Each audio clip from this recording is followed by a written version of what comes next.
Important decisions coming down out of the Supreme Court of the United States, SCOTUS, as some people like to call it, today about the Second Amendment and New York. And I believe it's New York State, right, Pastor? Not New York City. Um, they had, the state of New York had extra requirements for people to get a concealed carry permit and very stringent guidelines for who they would issue them to. And I guess somebody took him to court and it went all the way up to the Supreme Court, and the Supreme Court handed down a decision that said the right to defend yourself by having a personal firearm in your home, but also out in public, is a constitutional right for every American citizen. And so they struck down New York's extra requirements and basically reiterated the decision done in DC that people have a right to carry a firearm to defend themselves. And that's a huge, huge thing because one, it's a huge state. Two, it's a democratic state. And so some of the controls they were putting on that right were what they wanted politically, but constitutionally, they were illegal. So it's a really banner day. Pastor's starting to weed whack out in the garden. That's what you hear in the background. And it's also important because it can set a precedent for other court cases about concealed carry laws. So amazing, amazing. And it's all due to Trump being able to put some more conservative judges on the Supreme Court. Yeah, hallelujah. All right. I have another video that I was doing about mass shootings because I think the press is over dramatizing some of these shootings. Not that shootings are unimportant, not that they're not devastating for the people involved. They absolutely are. But I think when the press says a mass shooting, hang on, I'm going to have to move you. When the press uses the phrase mass shooting for a shooting where two people or three people were involved, they're doing that to conflagrate people's emotions, to get their statistics up. Another mass shooting. And to give you just a practical example of how this is not really accurate.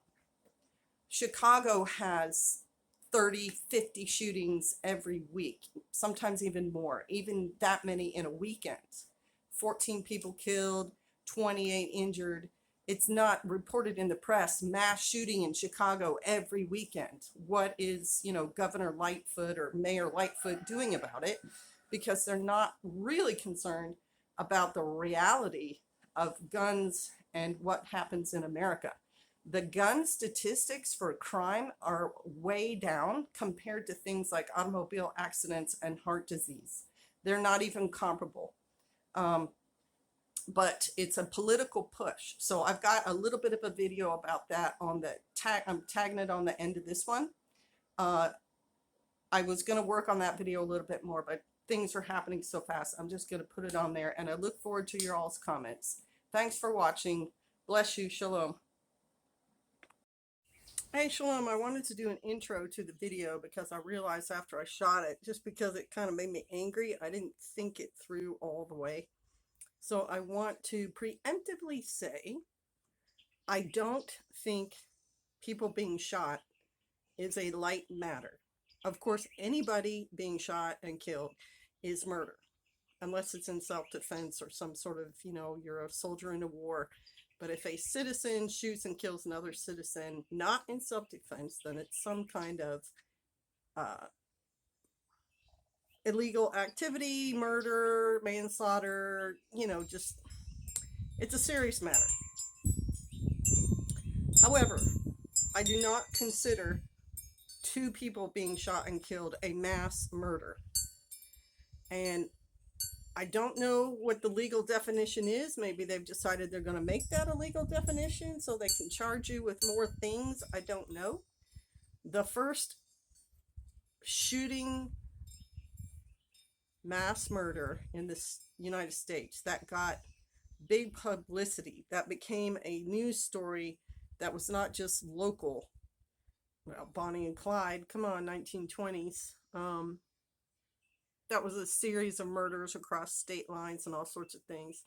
Was a guy named Whitman who climbed a bell tower, was an ex-Marine at a university, I think it was in Texas, and shot 14 people, killed 14 people, and wounded 31 others. I consider that a mass shooting. Sure, 14 people plus 31 wounded, 50 people total. That's a mass shooting. 2, I don't consider it.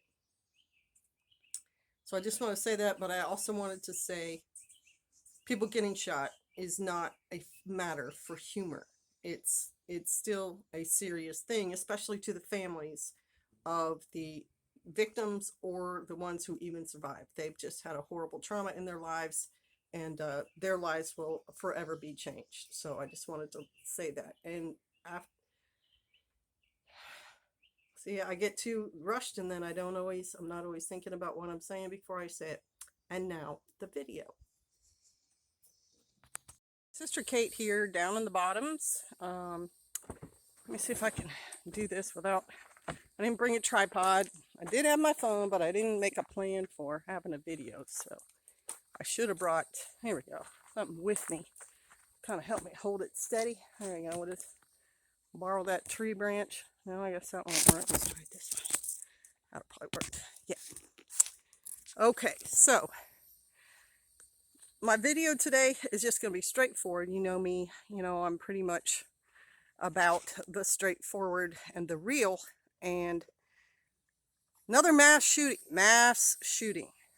2 people killed, 1 person wounded at a church in Alabama. 71-year-old white man shooting an 84-year-old white woman, an 84-year-old white man, and a 75-year-old white woman.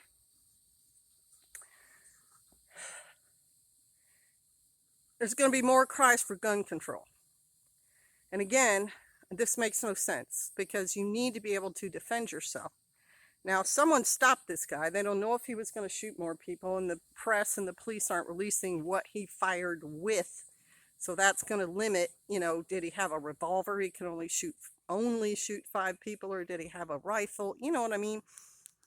But my question is, and the press, of course, is not covering this because they don't want to. 1, where is Antifa? Where's Antifa? Where's Antifa protesting the high prices and the rent forgiveness disappearing? Where is Antifa complaining about gas prices? Because Antifa never really was Antifa. Antifa was just a throw this thing together to influence the election, and now they have disappeared. That's one. And the other question I think needs answered is, how many mass shootings were there when Obama was president? Because there were a lot. There was a Trayvon Martin shooting and a bunch of other guys, and there were a lot. When was the Las Vegas shooter? He might have been under Trump. But how many mass shootings have happened since Biden's been president? No one's keeping count of this. And he's been in office, what, almost 2 years? 2 years and a little? 1 year and a little? I don't even keep track because I don't like him. There's been lots of mass shootings reported. And I think it's because this government is a failure. It is a failure as a government. It is ruining the economy. The stock market is tanking, whereas under Trump, it made record highs year after year. And things are not easier for poor people. Things are not easier for the middle class. Things are always easier for the rich because they're so rich. They're insulated against whatever happens down here with us peons. I think there's probably been more quote unquote mass shootings under Biden administration in the first year or 2 than there have been under the past couple of years. And I'll bet you Obama's second. Because as soon as liberal policies start taking place, and they're unfair, people get unhappy, families split up, addiction goes up, and it's just a mess. So that's my thought for today. I'm down here in the peace and the quiet of the woods. I can hear somebody using a chainsaw somewhere way up there. But out here, wonderful. All right, y'all, I got to get to it. Shalom.